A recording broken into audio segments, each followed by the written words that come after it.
¿Qué pasa, troglodita? Welcome to the... from the cave. Ostras, macho. No, tío, no vamos a liarla con el inglés, ¿vale? Que ya nos ha pasado algunas veces y yo me inspiro y después no termino entendiendo nada, así que... Ni tú ni yo, ni ningún troglodita que nos está que entre el escuchando. andaluz, el latino, el ruso y el inglés, tío, y el portugués, ¡fu! Bueno, hablando de portugués, hoy tenemos a alguien que fala un poco ese... Un poquillo me lo he inventado, pero... Tú sabes que los españoles cuando queremos hablar portugués todo es iño, iña y sí, pero así nos va. Así nos va con el inglés también. Bienvenido, troglodita. Esta es la caverna y se ha hecho un poco de oscuridad, pero gracias a Dios traemos gente que siempre viene con un poco de luz a mostrarnos diferentes temas que nos toca vivir. Así que empezamos.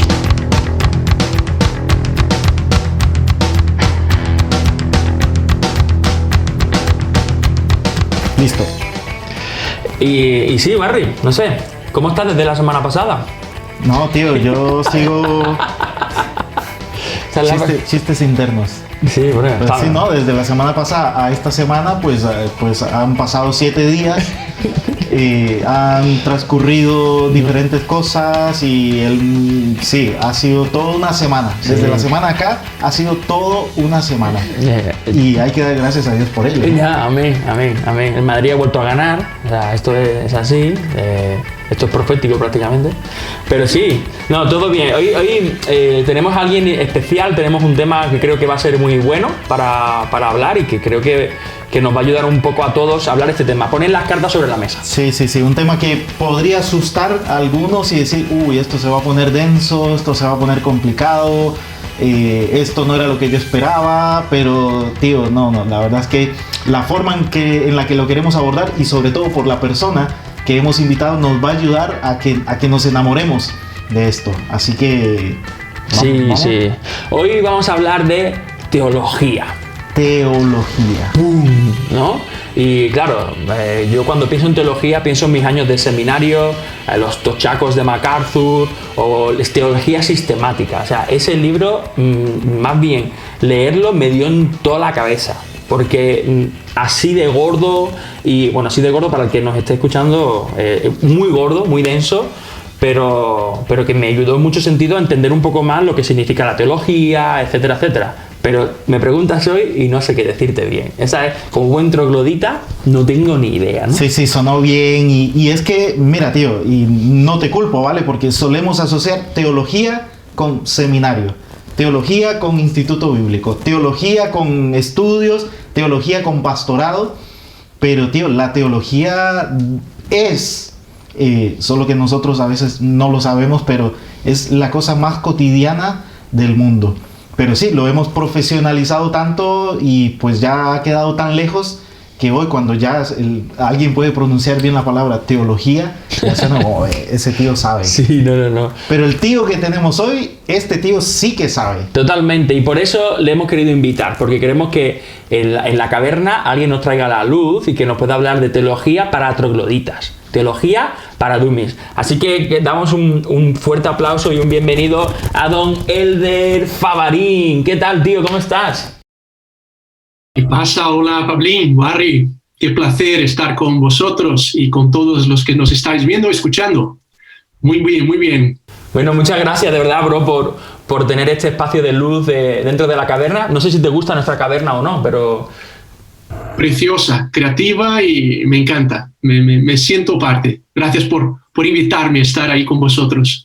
Bueno, y ya sabes, este es un espacio abierto, Elder, es un espacio tranquilo, somos amigos, podemos hablar de cualquier cosa, pero queremos acercarnos siempre desde la perspectiva bíblica y poder un poco inspirar, motivar a la gente que nos está escuchando o que nos está viendo en estos momentos, ¿no? Pero queremos conocerte, Elder, queremos conocerte para la gente que no te sitúe. Sé que vives en Granada, que eres... padre de 4 hijos preciosos, esposo de una mujer también muy bella, pero cuéntanos un poco más de ti. ¿Qué te gusta hacer, Elder? ¿Quién eres tú realmente? Pues muy bien, nacido en Brasil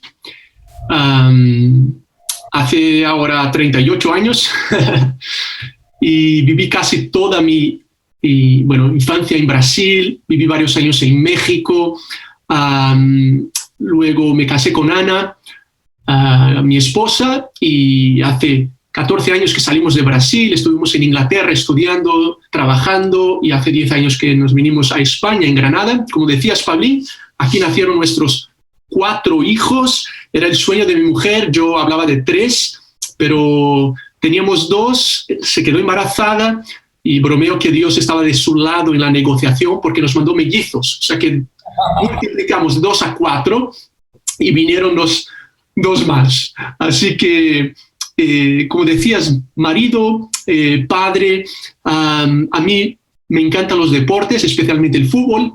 Siempre me ha gustado jugarlo, el voleibol también.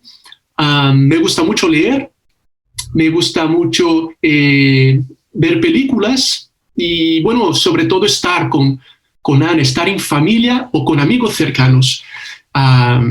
Y ya sea haciendo esas cosas u otras, disfrutando de ese tiempo. Creo que son algunas cosas que destacaría. Vale, tío, entonces ahora que dices leer, entonces lo que tienes atrás no es un fondo virtual, son libros de verdad. Es un papel de pared, no, no es broma. No, es parte de mi biblioteca. La verdad que me gusta mucho leer, y ya hablaremos un poco más de eso también, porque creo que es un privilegio y un reto para todos, y de manera especial a los que somos seguidores de Jesús también. Perfecto. Elder, mira, siempre pedimos al invitado que está antes que nos deje alguna pregunta, que nos envíe para la persona que viene, y tenemos una pregunta para ti, ¿vale? Si la familia Favarín fuese un país, ¿vale? Ahora tu familia, tu núcleo, ¿no? Fuese en un país y tienes que hacer una bandera de tu país, ¿qué colores elegirías? ¿Qué símbolo pondrías para la bandera del país de los Favarín? Qué buena pregunta, qué creativa. Mira, yo creo que haría una bandera de 4 colores, representando a 4 niños, posiblemente una verde, seguramente parte verde, que le encanta a nuestro hijo menor, rosa también, porque le encanta a nuestra hija.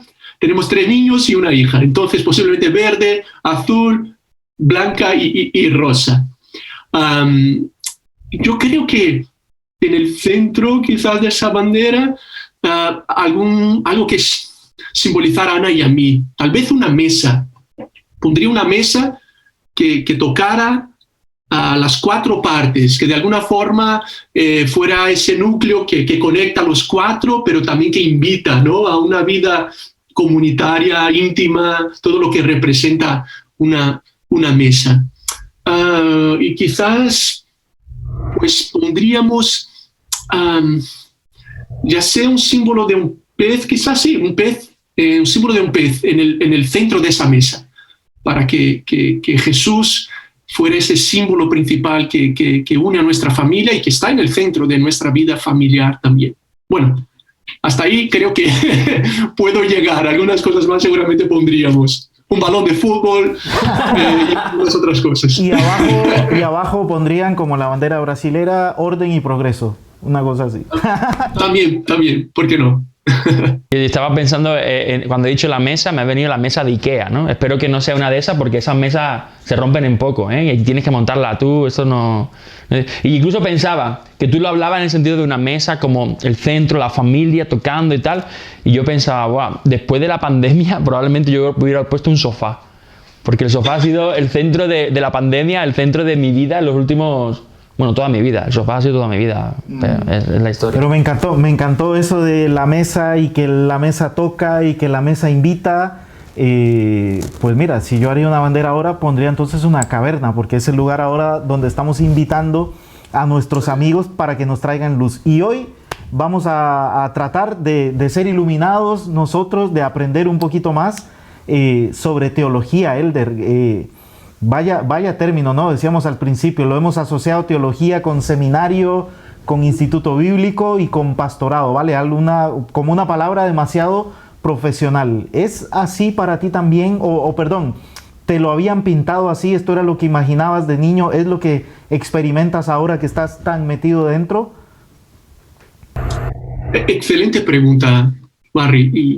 Y bueno, yo diría que creo que sí, tuve el privilegio de crecer en un contexto cristiano, pero estoy de acuerdo que el término teología siempre iba muy asociado a los estudios teológicos profesionales, por ejemplo, el seminario, o alguien con una vocación pastoral o de enseñanza, algo un poco lejano, algo distante, algo, como decíais, pesado incluso, ¿no? Pero la verdad que, me ha encantado, por cierto, Barry y Pablín, vuestra breve introducción, porque creo que habéis puesto sobre la mesa algunos conceptos que necesitamos desconstruir cuando hablamos de la teología, porque teología realmente significa, viene del griego, ¿no? Teo, Dios, logía, palabra. Lo mismo que usamos para biología, estudio de la vida, teología es el estudio de Dios y de las cosas de Dios. Así que de alguna forma, todo ser humano es un teólogo, así como podríamos decir que todos algo hacemos de psicología, todos algo hacemos de filosofía, cuando estás pensando, todos algo hacemos de teología. La cuestión es qué tipo de teología, hasta qué nivel de teología. Pero nadie podría decir, no, yo no quiero nada de teología. Es intrínseco al ser humano. Somos teólogos por naturaleza. Y aquí incluso, por cierto, un paréntesis, porque con el progreso, especialmente en Europa, donde estamos, de la secularización, sobre todo en el siglo pasado, muchos predicaban que el estudio de Dios iba a decaer, ¿no? E incluso gente como Nietzsche, Marx y otros predicaban mucho de esa decadencia de la religión. Vamos a tener más tecnología, más ciencia, y hoy con todo lo que tenemos de investigación, la gente no se va a interesar tanto por Dios. Pero es súper interesante que esto no está pasando. Lo contrario está pasando. Algunos sociólogos de los más respetados dicen que esas teorías clásicas de la secularización estaban equivocadas. El ser humano siempre ha sido religioso y sigue siendo religioso. Y por ejemplo, esto es una pasada, pero la iglesia cristiana nunca ha crecido tanto en su historia como en nuestros días.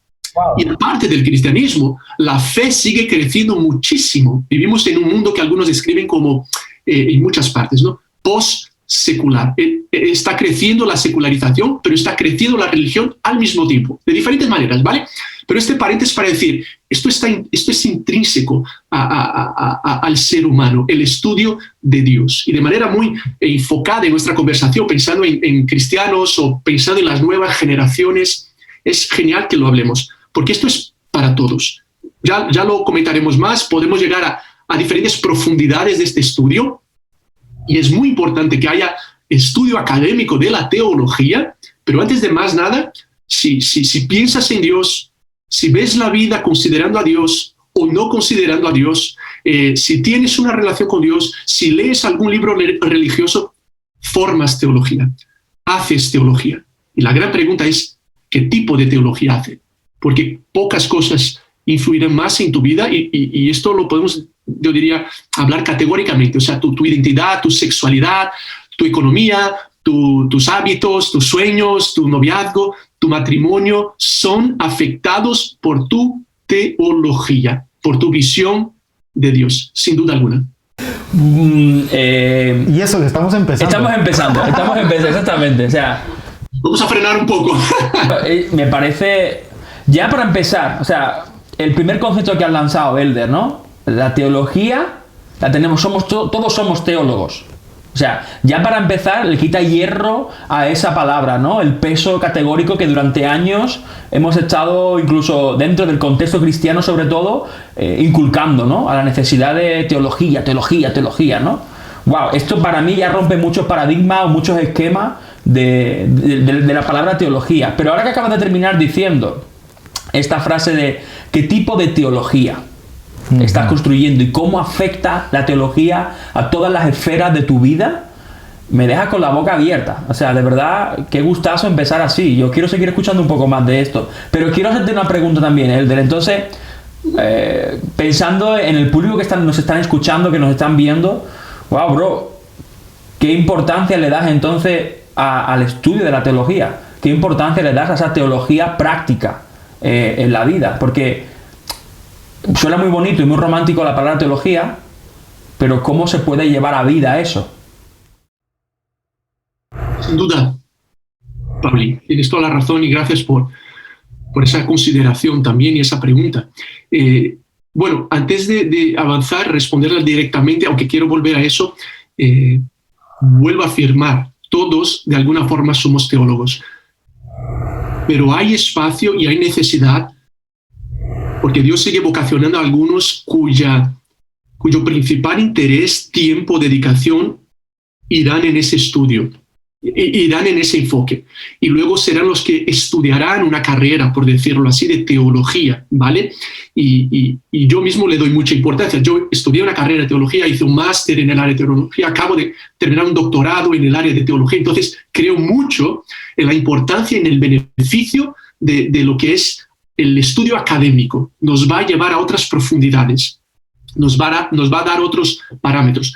Pero eso no quiere decir que permitamos que la teología sea robada de la vida cotidiana e incluso de la vida del día a día de la iglesia. En primer lugar, volvamos a esa base, ¿vale? A la convicción y a la percepción de que todos hacemos teología. Eso es importante, pero sin minimizar la importancia de lo otro, de lo más académico, que ya llegaremos a eso. Pero volviendo a la cuestión que levantabas, Pablín, es interesante, pero invito a todos los que estamos viendo, escuchando, a pensar en eso. ¿De qué forma lo que compartes en las redes sociales, lo que estás estudiando, cómo ves tu futuro, es afectado por tu visión de Dios?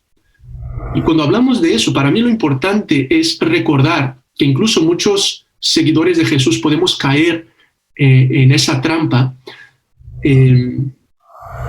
formar una categoría de Dios que está limitada, ¿vale? A algún día de la semana. Bueno, yo pienso en Dios los domingos, o yo pienso en Dios cuando estoy haciendo un estudio bíblico, o cuando escucho un podcast o veo un programa como estos. Sí y no. Puede que estés consciente de eso, pero realmente Dios, o para algunos la no existencia de Dios, toca toda nuestra vida.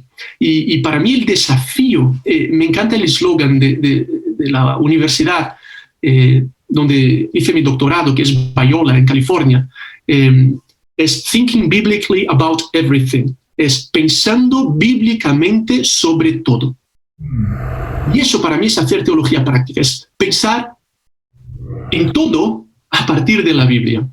Y tengo una novia, ¿cómo vivimos nuestro noviazgo? O sea, si yo confío que existe un Dios y ese Dios me ha dado, tiene lo mejor para mí, y ese Dios me ha dado parámetros de cómo vivir mi vida, pues yo voy a hablar con mi novia de una cierta manera. Yo voy a tener una relación física con mi novia de una cierta manera. O yo voy a esperar mi matrimonio, por ejemplo, para tener relaciones sexuales con mi novia. ¿Por qué? Porque mi teología me informa. Ahora, si yo no creo que existe un Dios, ¿quién pone esos límites en mi vida? O quizás yo creo que existe un Dios. Yo soy cristiano, voy a la iglesia, pero, ¿sabes? Ahí en mi mente dudo que ese Dios realmente me ama. Lo veo más bien como un tirano. Él quiere cortarme el rollo. Entonces, cada vez que obedezco a Dios, lo voy a hacer por una ley, por una imposición. Entonces, tal vez, con mi novia, como lo que quiero es ese placer inmediato, pongo a un lado lo que Dios dice, disfruto en mi entendimiento este momento con mi novia y luego hablo con Dios. En otras palabras, todo esto es formado por tu teología. La velocidad que voy en el tráfico. Ostras, si yo entiendo que porque soy seguidor de Cristo, mi ética siempre relacional, yo no obedezco el límite del tráfico porque la ley me lo impone solamente. Lo hago porque yo quiero agradar a Dios. Y yo sé que aunque nadie me vea, hay una ley que voy a obedecer. Si dice 100 por hora, voy a 100 por hora. ¿Por qué? Porque quiero agradar a ese Dios.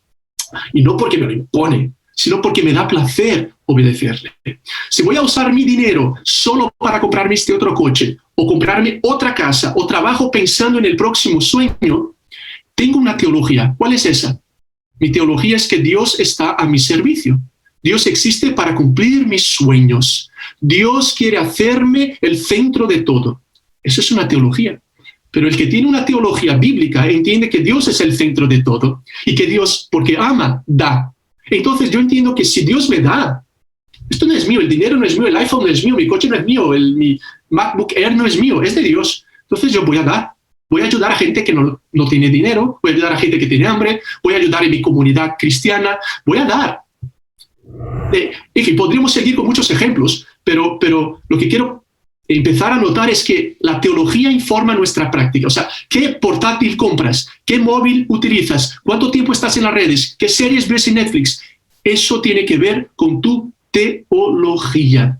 Y ahora hablaremos un poco más de eso, pero lo que está en tu mente afecta directamente lo que sale de tu boca, lo que siente tu corazón, lo que toca en tus manos, dónde sueñas, cómo vives, cómo te relacionas. Y eso comienza en nuestra mente. Y aquí la importancia de lo que... Bueno, ya estoy hablando demasiado, pero yo quisiera volver en un momento a rescatar las bases bíblicas de lo que estamos afirmando, de esa realidad de la teología y de cómo esto afecta cada esfera de nuestras vidas. Tengas 12, 13, 14, 30, 50 años. Yo tengo una preguntilla, Elder, muy rápido, pero creo que va a ser muy práctico también. Típico el cristiano o la persona recién convertida que se acerca a ti y te dice, mira, es que yo leo la Biblia pero no entiendo nada, ¿vale?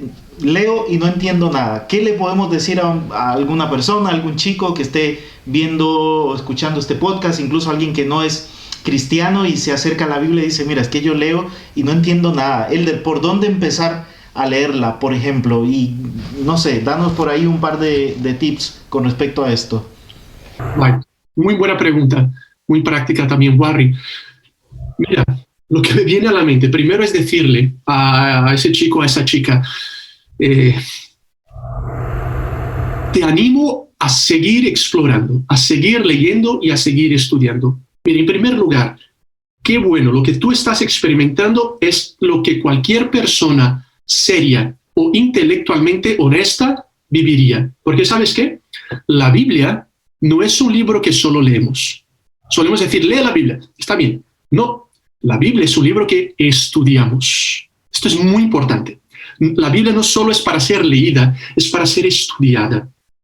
En diferentes partes de la Biblia, por ejemplo, en sus escritos poéticos, como los Salmos, una y otra vez dice o invita a sus lectores a meditar en la palabra. ¿Vale? Meditar es como te metes un chocolate en la boca, lo puedes morder y tragar. Esto es lo que hacemos algunos con la Biblia. Bueno, algunos dejamos el chocolate sobre la estantería y lo miramos. Eso hacemos con la Biblia algunos. Otros lo acercamos y lo leemos. A veces también puede ser. Otra cosa, puedes quitarle el papel del bombón, por ejemplo, y mirarlo. Otros hacemos eso. Otros lo metemos en la boca y hasta ahí llegamos y lo tragamos. Pero aquellos que mastican el chocolate y permiten que sus sabores toquen las diferentes partes de nuestra lengua y traigan ese momento de alegría, de estoy disfrutando del chocolate, son aquellos que entienden que la Biblia es eso, es palabra de Dios para ser disfrutada, para ser masticada, para ser saboreada, para ser conocida y que luego va a traer desarrollo a toda nuestra vida. Pero yo le animaría a esa persona a recordar eso. E incluso iría un poco más atrás. Mira, una vez le preguntaron a Jesús, ¿qué es lo más importante en la vida? Buena pregunta, ¿no? En otras palabras, realmente lo que le preguntaron, ¿cuál es el gran mandamiento? ¿Qué es lo que Dios más espera de nosotros? La respuesta de Jesús fue, amarás al Señor tu Dios de todo tu corazón, de toda tu alma, con todas tus fuerzas. Y dice Jesús también, y con toda tu mente, con toda tu mente. Ama a Dios con las capacidades intelectuales, con la mente que Él te ha dado. Y una forma de amar a Dios es estudiando su palabra. Así que yo le diría una vez más a ese chico, a esa chica, sigue insistiendo. Empieza por partes de la Biblia que demandan menos estudio. Por ejemplo, las biografías de Jesús, los evangelios. Empieza, por ejemplo, por Marcos, que es el más corto, el primero a ser escrito. Luego, por ejemplo, léete los salmos, literatura poética, te hará muy bien al corazón. Hay mucha teología en todo, ¿vale? Sí, pero quiero decir, de de cara a un inicio, por ahí. Luego avanzas a otras clases de libros. Además de eso, lee la Biblia con otra persona. Busca un amigo más experiente, busca un líder en la iglesia, en la comunidad, que pueda leer la Biblia contigo. Y puedas, por ejemplo, leemos hoy un capítulo de Juan y lo dialogamos, lo masticamos, saboreamos el chocolate juntos y tú me ayudas. Incluso eso es muy importante. Jesús le dijo a sus discípulos, cuando les dio la gran comisión de ir por todo el mundo, y les dijo también, les tenéis que enseñar todas las cosas que yo os he enseñado. Es muy interesante. No es solo predicar parte del mensaje, pero es enseñar lo más profundo, ayudarles a pensar bíblicamente acerca de todo. O sea, que es responsabilidad de todo cristiano ayudar a otros a conocer la Biblia. También te animo a que sigas aprovechando la impresionante momento histórico que vivimos, cuando tú puedes escuchar un podcast como estos, donde puedes ver predicaciones, enseñanzas, puedes tener materiales incluso gratuitos de estudio de la Biblia. Aprovecha eso. Lee gente seria, gente que esté centrada en Cristo y en la Biblia. Y a la medida de lo posible le pides a otras personas recomendaciones. Oye, estoy leyendo Marcos. ¿Tienes algún libro que me ayude a entender Marcos un poco más profundo?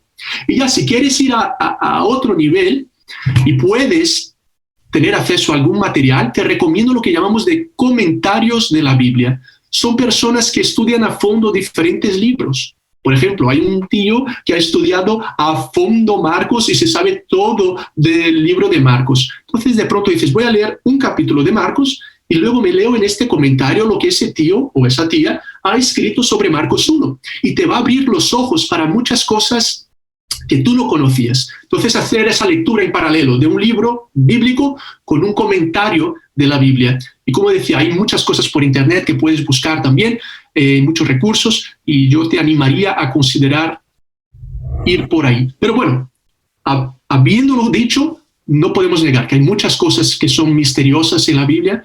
La teología, esto es algo fascinante, porque estamos estudiando a Dios, estudiamos lo único que nunca ha sido creado. Todos los demás campos del estudio estudian a algo que ha sido creado. La filosofía estudiará pensamiento e ideas, creado por Dios. La biología estudiará la vida, creada por Dios. La física estudiará la química, pero la teología estudia al único ser que siempre existió y siempre existirá. Nunca fue creado. Estudia a Dios y a su palabra. En otras palabras, no hay límite en el estudio de la teología, porque Dios no cabe en nuestra teología. Dios no cabe en nuestra teología. Dios no cabe en nuestra filosofía. Dios no cabe en nuestras ideologías. Dios no cabe en nuestras canciones. Dios no cabe en nuestras iglesias. Dios no cabe en nuestras cajas o ecuaciones. Dios es Dios. Y esto es lo maravilloso de Dios. Cuanto más conozco de Dios, más puedo conocer de Dios. Así que no te sorprendas si hay misterio en la Biblia. Hay que saber navegar y vivir en el misterio, confiando en lo que Dios mismo dijo. Las cosas reveladas le pertenecen al ser humano. Wow. Y las ocultas le pertenecen a Dios. Esta tensión es parte de la teología y de la relación con Dios también que podemos vivir. Tío, yo pensaba que traíamos a Elder para que encendiera un fueguito para iluminarnos, pero tío, está encendiendo esos reflectores de estadio. No, nos vamos a tener que cambiar de cueva porque esta cueva se ha quedado ya pequeña, bro, para tanta luz, o sea, de verdad. Espero no estar confundiendo más las cosas, pero bueno, seguimos. No, que va, todo lo contrario. Ya no solamente por las ilustraciones que usa, que son bastante entendibles, sino también porque detrás de ella hay mucha verdad, hay mucha cercanía, ¿no? Y manera práctica. Antes mencionabas un concepto que quizás en los días en los que estamos viviendo choca mucho, que tiene que ver con, antes expresabas, lo dijiste así, ¿no? El placer de obedecer, ¿no? Y claro, vivimos en una cultura o en un espacio-tiempo en el que a la gente le cuesta obedecer. Quiere vivir su libertad, quiere vivir su naturalidad, quiere expresar, dándole igual lo que piensen otros, su pensamiento o lo que sea, ¿no? Pero claro, cuando estamos hablando del placer de agradar a Dios, el placer de obedecer a Dios, ¿no? Y hacías esa analogía simple de obedecer la ley de tráfico. ¡Wow, bro! ¿Cómo podemos...? Ni siquiera tengo una pregunta clara, ¿no? Pero en el sentido de... ¿Puedes llegar a tener placer en obedecer a Dios usando la teología? Es decir, ya que somos teólogos, aunque nuestra teología es limitada, ¿dónde está el placer de obedecer? Porque a veces es lo mismo. La obediencia, la palabra trae como restricciones, limitaciones. Trae... O sea, alúmbranos. Un buen punto, Pablín. Y yo creo que, y yo el primero, pero es de lo más normal en el ser humano tener ese tipo de confusión y esa distorsión de la visión de Dios. Incluso muchos de los chicos y chicas en nuestras iglesias, e incluso líderes y pastores como somos, muchas veces podemos caer en esa dificultad. ¿Qué dificultad? La de ver nuestra relación con Dios y la obediencia o nuestra teología como una obligación, como algo que tengo que hacer para entonces merecer algo o para entonces poder cambiar cómo ese Dios se siente sobre mí. Pero vamos a dar otro ejemplo. Y bueno, volviendo a las palabras de Jesús, esto es flipante, ¿no? Como decimos en España, porque cuando le preguntan a Jesús, ¿qué es lo que Dios más quiere de nosotros? ¿Cuál es el gran mandamiento? Ahora Jesús, a ver, déjame ponerlo en contexto, pero la buena teología nos muestra eso. Jesús no innovó. Jesús innovó mucho menos de lo que a veces estamos diciendo que innovó. Porque Jesús una y otra vez hace eco a la primera parte de la Biblia, al Antiguo Testamento. Cuando Dios se muestra a Moisés y le da los 10 mandamientos, Él comienza hablando de eso, de no tendrás otros dioses. Y Él habla de amar a Dios. Y una buena teología nos recordará que Jesús es el Dios del Antiguo Testamento, ¿vale? El Dios que da la ley en el Antiguo Testamento, el Dios que se muestra a los... Era Jesús, el Hijo, el Padre y el Espíritu Santo. Aunque a veces algunos pensaban, no, el Padre, luego el Hijo. No, Jesús. Entonces estamos hablando siempre del mismo Dios. Y Él dice, ama a Dios. Entonces lo que Dios más quiere de mí es que, o sea, que cuando yo me despierte por la mañana y salga de la cama, ¿cuál tiene que ser mi gran objetivo para ese día? Pues amar a Dios y a los demás luego. Así, entonces cuando pienso en mi vida, carrera, futuro, ¿cuál es lo que Dios más quiere de mí? Pues que le ames y ames a los demás.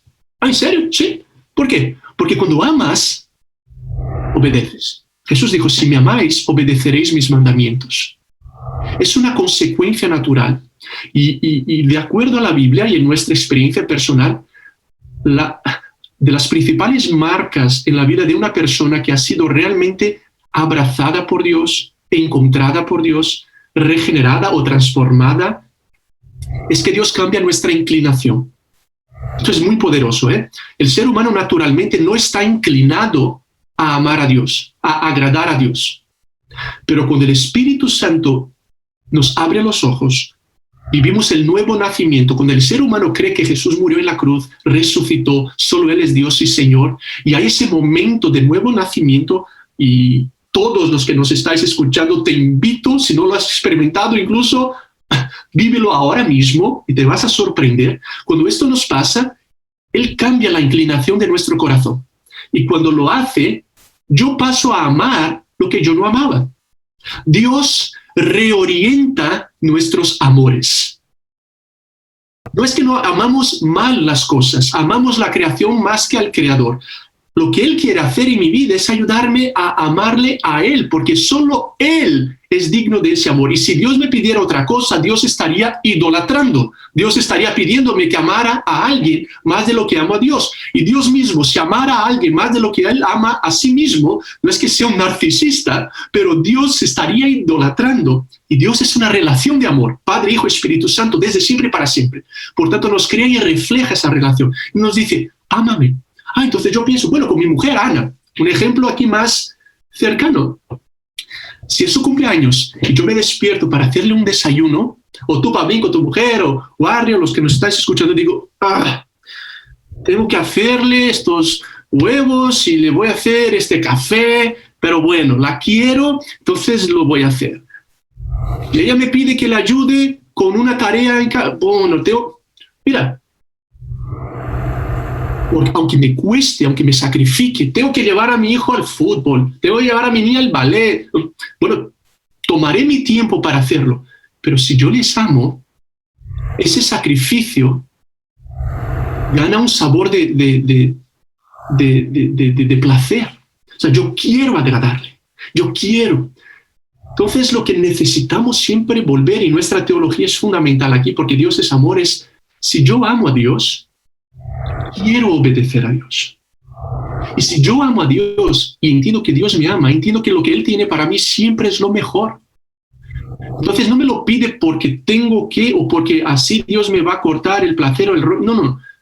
Es esa confianza que si mi hijo de 4 años me dice, papá, voy a correr y voy a cruzar la calle, le digo, no cruces la calle sin mirar a los dos lados, cógete de la mano de papá, ¿vale? Me vas a mirar y dices, Elder, qué mal padre eres, le has cortado la libertad al chiquillo, déjalo que corra. Claro. No, tú eres un buen padre, porque le has limitado, él no conoce lo que es mejor para él. Y así es nuestra relación con Dios. Nos creemos Dios, pero no lo somos. Él tiene lo mejor. Él sabe lo que es mejor para tu sexualidad, para tu identidad, para tu mente, para tu cuerpo, para tu vocación, para tu profesión. Y te invita a confiar que Él tiene lo mejor y, por tanto, a obedecer. Entonces yo obedezco, no por obligación, pero convencido de amor. Y ¿sabes qué? Y tampoco debo alargarme mucho más. Esto es muy importante para Dios. Y espero no estar enrollándome, pero quizás construyendo un puzzle, al punto de que, por ejemplo, un pasaje impresionante en Apocalipsis 2, las 7 cartas de Jesús a diferentes iglesias locales. Apocalipsis 2, él escribe una carta a la iglesia en Éfeso, ¿vale? Y les dice varias cosas, muy bien por eso, muy bien por lo otro, muy bien por eso. Pero llega al final y dice, sin embargo, tengo contra vosotros que habéis perdido el primer amor. Entonces, pero le estás aplaudiendo el trabajo duro. Jesús les dijo, muy bien, trabajáis duro, sois íntegros y conocéis teología incluso, en otras palabras, porque no se tragaban las mentiras de un grupo que se llamaba Nicolaitas. Entonces, buena teología, buena doctrina, íntegros, trabajen, pero Jesús, pero tengo algo contra vosotros. ¿Pero qué es? Habéis abandonado el primer amor. Volved donde caísteis, porque si no lo hacéis, y Jesús da consecuencias. O sea, esto es muy serio. Y para mí me habla tanto, y yo el primero, y quizás los que nos estáis escuchando, vais a ver lo siguiente. Jesús conoce nuestra motivación, y Él no quiere tu obediencia, solo tu obediencia. Él quiere tu amor, que resulta en obediencia. Es para usar otra vez el ejemplo de mi mujer y yo, o de Warri. Imagínate, Warri, que llegas a casa como todos los días con tu ramo de flores para tu esposa, que creo que son 12 o 24 rosas, por lo que sabemos, Barry, cada día, ¿no? Ahora imagínate, crack, que llegas, le muestras el ramo de flores a tu esposa y ella se sorprende y dice, Barry, mi amor, y tú le dices, bueno, soy tu marido, tengo que hacerlo, aquí están las flores. A ver, ¿qué creemos que será su reacción?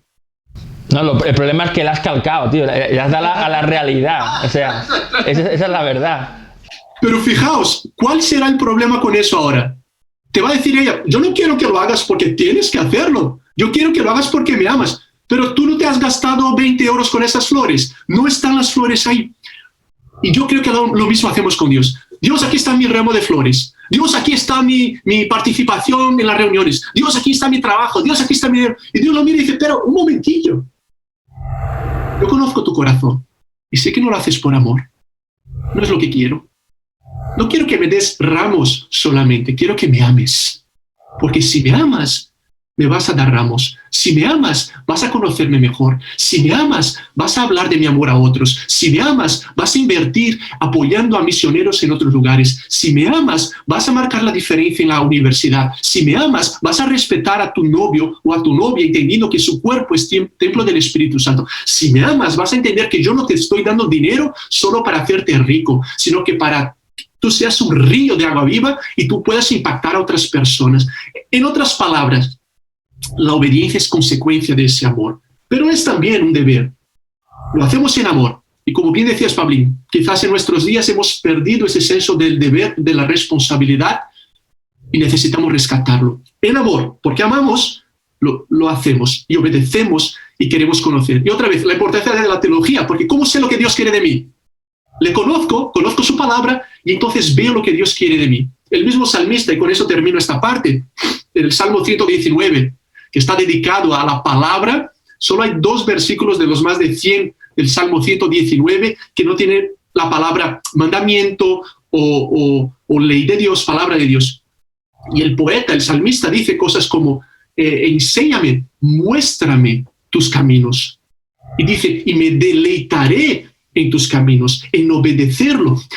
Y chicos, esto es algo tan bello y misterioso. Hay belleza en la obediencia, hay belleza en la santidad. Es la chica y el chico que experimenta eso que podrá afirmarlo, que en amar y obedecer a Dios encuentro algo en mí que florece, que llena aún más, porque he sido creado para eso. Todo es afectado por mi teología, por mi entendimiento de quién Dios es. Porque si tengo un entendimiento distorsionado de Dios, entonces todo lo que hemos hablado va a estar también distorsionado. Me siento como, bueno, como un troglodita en la caverna. Me siento pecador. Sí, por supuesto. Sí. Eso por supuesto, ¿no? Yo estaba pensando en volver a aceptar a Jesús y pedir perdón otra vez porque soy un desgraciado. Pero, wow, estaba escuchándote, Elder. Hay un disfrute en amar, ¿no? Al final tiene que ver con un negarte a ti mismo en favor de la persona a la que amas. Y en este caso es Dios, ¿no? Pero claro, es que Dios te ama primero. Es que si no descubres ese amor loco, no puedes dar ese amor loco. Y sin embargo, Dios siempre nos está invitando a negarnos a nosotros mismos, ¿no? La condición, nuestro propio juicio, nuestro propio criterio de las cosas. Y Él habla de que siempre es lo mejor. Me hacía recordar el pasaje de Josué 1, ¿no? De esfuérzate y sé valiente, pero decía, nunca te apartes, ¿no? De esta palabra, sino que la medites, que la mastiques, que la tenga en tu mente, ¿no? Y más adelante dice, porque si haces estas cosas, tendrás éxito en la vida, en lo que te propongas, ¿no? Y creo que también hoy en día el tener éxito es tan malentendido, ¿no? Porque el éxito que hablaba Dios era precisamente de lo que tú comentabas ahora, Eder, ¿no? Lo mejor.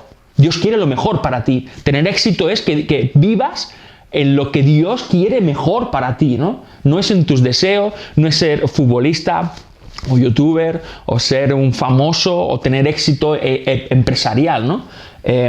¿Cómo ayudamos? Y me gustaría hacerte esa pregunta, ¿no? ¿Cómo ayudamos a esta generación a tener ese éxito, a entender bien la teología, a ayudarlo a ponerla en práctica? ¿Qué podemos hacer nosotros, esta generación quizás de los... Warri ya es un viejo joven, pero Elder, yo tengo 37, 38 el mes que viene, bro. Estamos tú y yo ahí codo con codo. ¿Cómo ayudamos a esta generación que nos está viendo, que nos está escuchando, a poner en práctica esa teología para que tengan éxito, basado en el amor que Dios les está dando?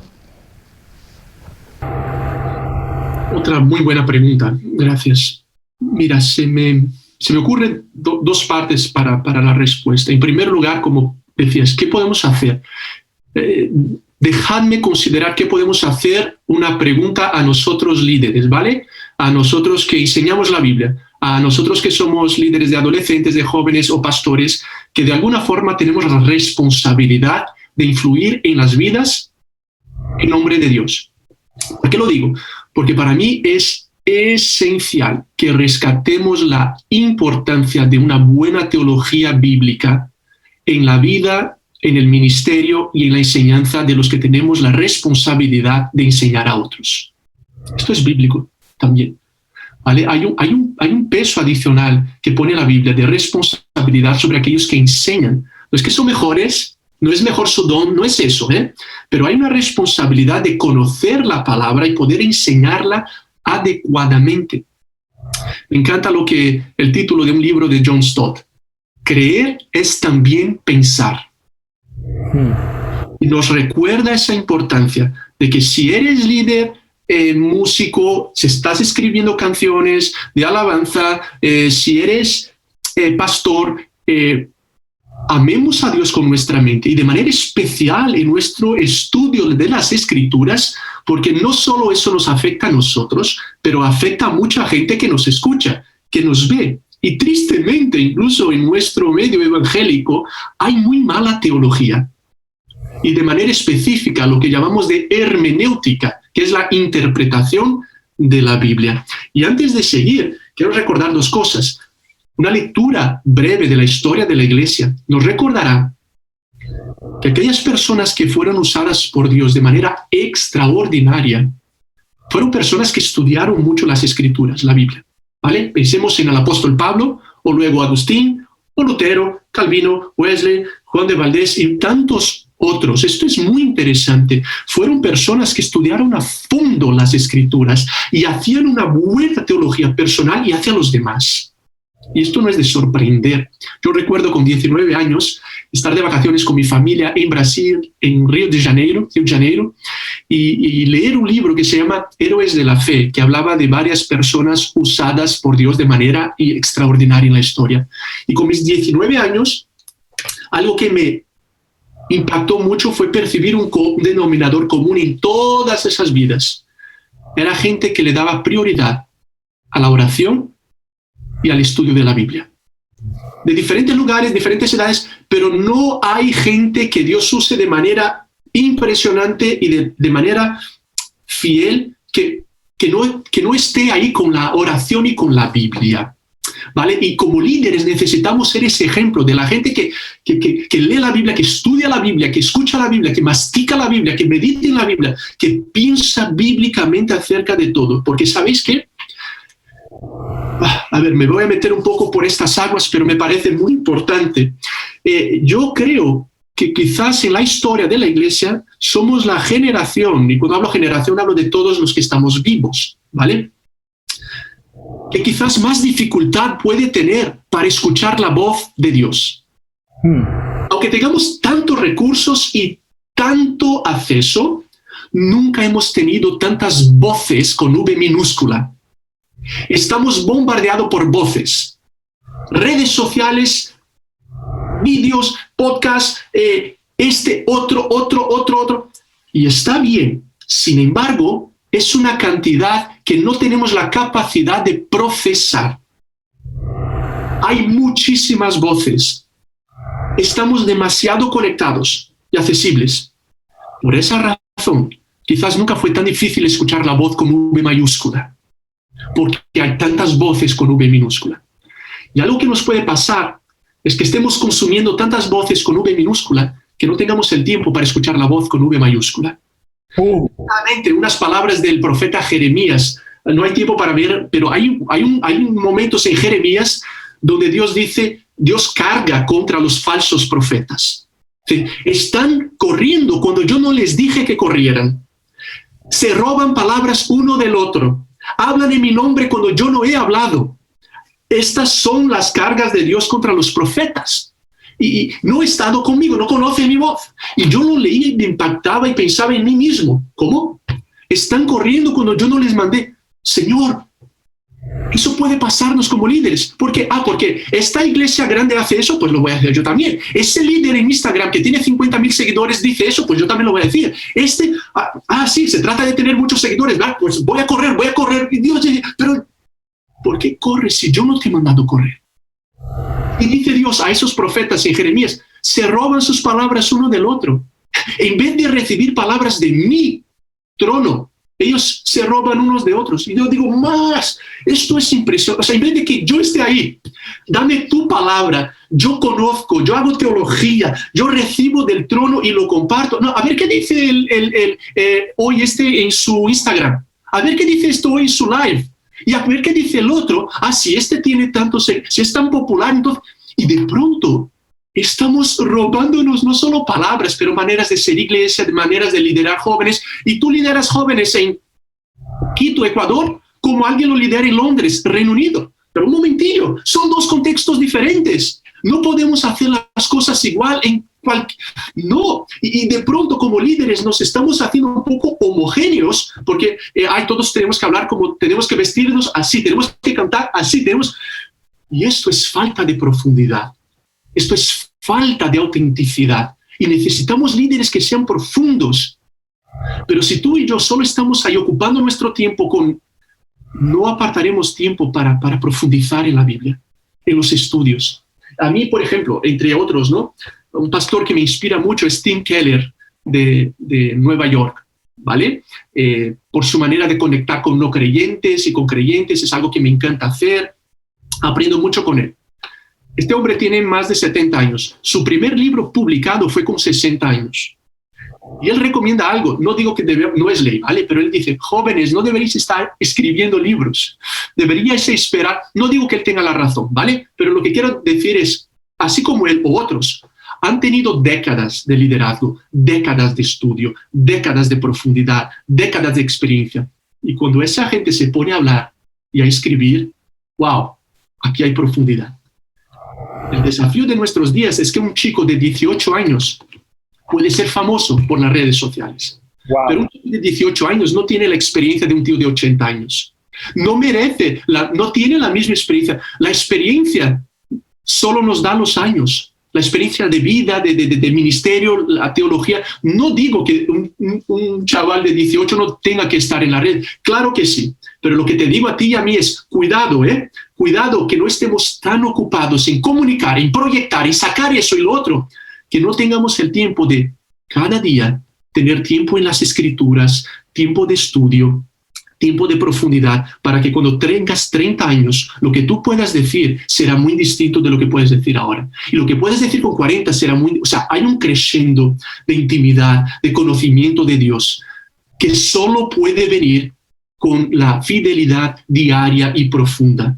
Pero si yo me muevo por la presión de las redes, de la popularidad, vamos a estar corriendo de un lado para el otro. Nuestra teología será básica, sería superficial y vamos a imitar lo que otros hacen y dicen. Y hay muchas tonterías que se están predicando por gente incluso conocida, algunos, porque no han pasado tiempo procesando, reflexionando, mirando las escrituras y diciendo, ¿esto es realmente lo que dice la Biblia? ¿O no? Porque todos lo dicen y así lo hemos dicho, así lo vamos a decir. Así que hago una invitación, y yo el primero que necesito crecer en eso, a los que somos líderes, pastores, comunicadores, youtubers, influencers, a considerar esto que estamos hablando. Es muy heavy, es muy powerful, es muy especial hablar en nombre de Dios. Tío. No es de sorprender, ¿no? No es de sorprender que Jesús no haya empezado su ministerio hasta los 30 años.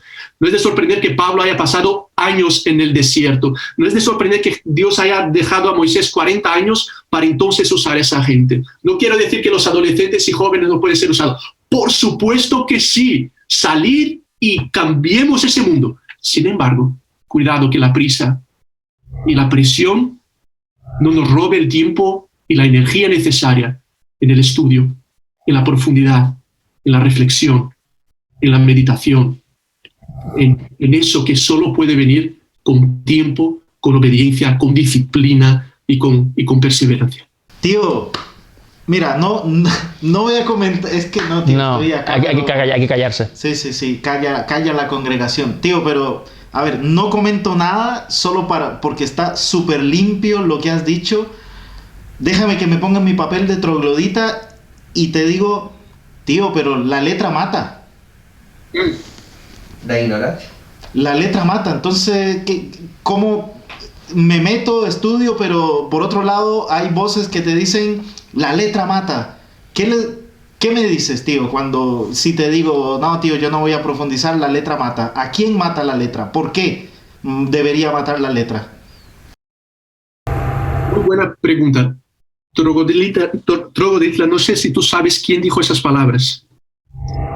No, yo te digo, ¿quién dijo que la letra mata? Y no, yo digo, estoy en la caverna y solo digo, mira, iba a ir al seminario a estudiar y pensé que era lo mejor para mi iglesia, para mi ministerio, lo que sea, y el pastor dijo, no, es que, hijo, no hagas eso, la letra mata, pero el espíritu vivifica. Digo, no es mi caso, pero algo que ha pasado muchas veces. No, te bromeaba con lanzarte a ti la pregunta también, porque es una muy buena pregunta. Y fíjate, ¿quién dijo eso? La letra mata, pero el espíritu da vida. Fue Pablo en 2 Corintios 3:6. El apóstol Pablo escribiendo a un grupo de iglesias. Ahora, Pablo es de los teólogos más geniales que hemos tenido en la historia de la iglesia. La profundidad de ese hombre era impresionante. Él tuvo el privilegio de estudiar a los pies de uno de los rabinos judíos más admirados, ¿vale? Y el conocimiento que él tiene de Dios y de su palabra, es sin igual. Así que, ciertamente lo que Pablo está diciendo es que no debamos estudiar, pero él está correctamente afirmando que una doctrina que sea vacía, que sea desencarnada, esa puede matar. Un amigo que varios conocéis, Alex San Pedro, una vez dijo algo que me gustó. La sana doctrina, la doctrina que nos sana no es sana doctrina. No sé si él citó a alguien más, pero lo que creo que Pablo está diciéndonos es que la letra vacía, cuando se torna una ley, una imposición, cuando la usamos como parámetros de comparación y para decirte, tú estás más cerca de Dios porque tú haces esto, más esto, más esto, como hacían religiosos en los tiempos de Jesús, entonces esto puede matar. Claro, puede matar si somos orgullosos del conocimiento que recibimos, sin duda alguna también. Pero es interesante, y aquí podemos meternos más con teologías, porque cuando Juan presenta a Jesús en el inicio de su biografía, de su evangelio, habla de Jesús como el Logos, la palabra. Y nos dice que Pablo también que Jesús es la palabra por medio de la cual Dios creó todo el mundo. En Génesis 1 vemos que Dios habla y crea todas las cosas. O sea, Jesús es la palabra de Dios. Es muy interesante que la palabra de Dios siempre es humana y divina al mismo tiempo, siempre. La palabra escrita, la Biblia, es divina y humana. Es de Dios, pero es inspirada para que hombres la escribieran. Y Cristo también es la palabra encarnada, es 100% humano, pero 100% Dios. Y Cristo es la palabra. Por tanto, cuando hablamos de la palabra de Dios, estamos hablando de otra categoría incluso. Estamos hablando de leer una palabra viva, que trae vida. Y Dios dijo, mi palabra no volverá a mí vacía, sino que cumplirá el propósito para la cual la envié. Entonces, y Pablo escribiendo en Timoteo dice, la palabra de Dios es viva y es eficaz, es palabra viva. Lo que Pablo quería decir con la letra en este sentido, y nos da una advertencia muy importante, sí, es esa doctrina vacía que está desconectada del amor, desconectada de la vida, desconectada de la comunidad y desconectada de una relación con Dios. Porque hay que recordar, la teología se hace con la mente, pero con el corazón, con todo el ser. Y Cristo es el gran ejemplo de ese amor a Dios con la mente y con el corazón, de profundidad y de compasión y de amor. Y ahí debe llevarnos la teología, sin duda alguna. Elder, yo estoy pensando, Warri, esto no lo hemos hablado, pero hacerte un contrato y tenerte siempre en una sección de la caverna para dar un último apunte o lo que sea, porque hay en cada invitado en la participación de Elder, un poquito más de luz, porque de verdad, yo he disfrutado muchísimo.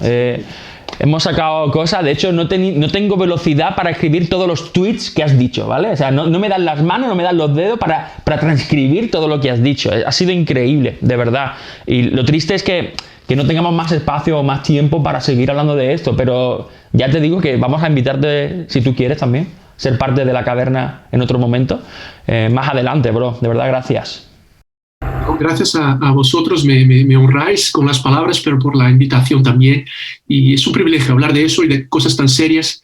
Antes de despedirme, había apuntado yo aquí un versículo que me encanta. No sé si tengo aquí un minutillo más y lo leo, pero va conectado a lo que estamos hablando de Pablo.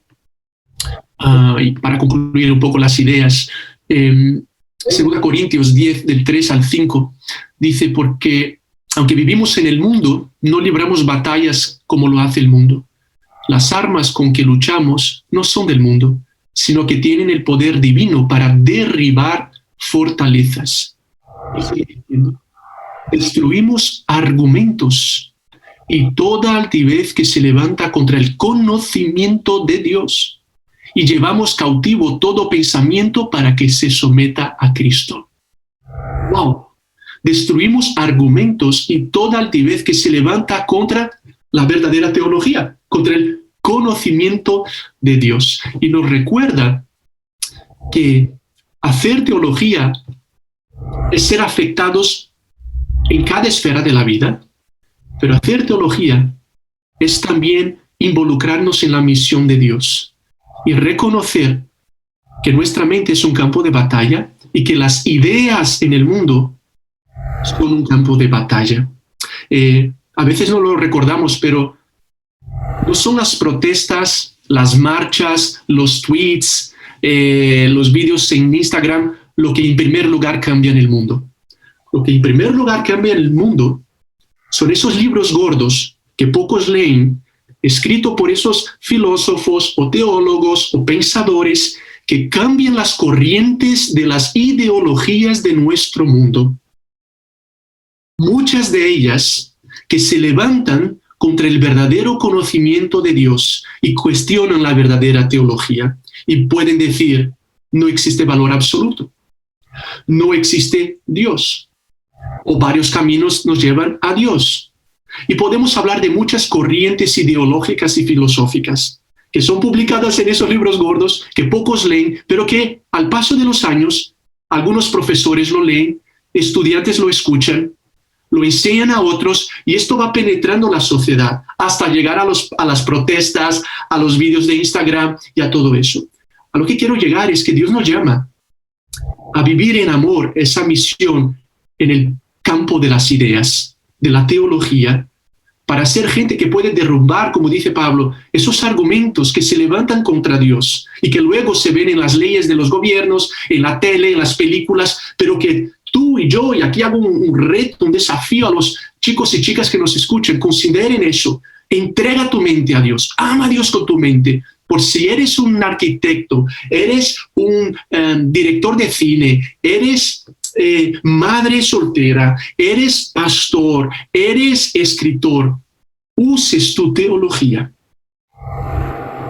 para, en el nombre de Jesús, contribuir para el avance del reino de Dios en las ideas de nuestro mundo, para combatir las ideas que se levantan contra Dios, ahí en la universidad, en el instituto, en los ambientes de trabajo, en las redes sociales, y entendamos que hay una batalla cósmica y espiritual en el campo de las ideas, que luego tocan todas las esferas de la sociedad, y Dios nos llama a estar presentes ahí. Por eso la teología es tan importante, es tan esencial para todos, y para aquellos también, que luego, como yo y otros, podemos pasar años y años estudiándola, y especialmente los que enseñamos, predicamos, tengamos buena teología, hermenéutica, una hermenéutica cristocéntrica, que entiende lo que Cristo ha hecho y por qué somos como somos y qué hacemos en nuestros días hoy. Bueno, hay mucho más que decir y ya he hablado suficiente, pero gracias otra vez, Pablín y Barry, por esa oportunidad. Estoy que cierro la caverna y abro un instituto bíblico. No, este hombre no entendió nada. ¿Qué hacemos? Que se quede en la caverna este hombre. No, increíble. Gracias, Elder, gracias, porque una de las cosas que más me ha gustado es, mira, recién decías, acabas de terminar tu doctorado, ¿fue?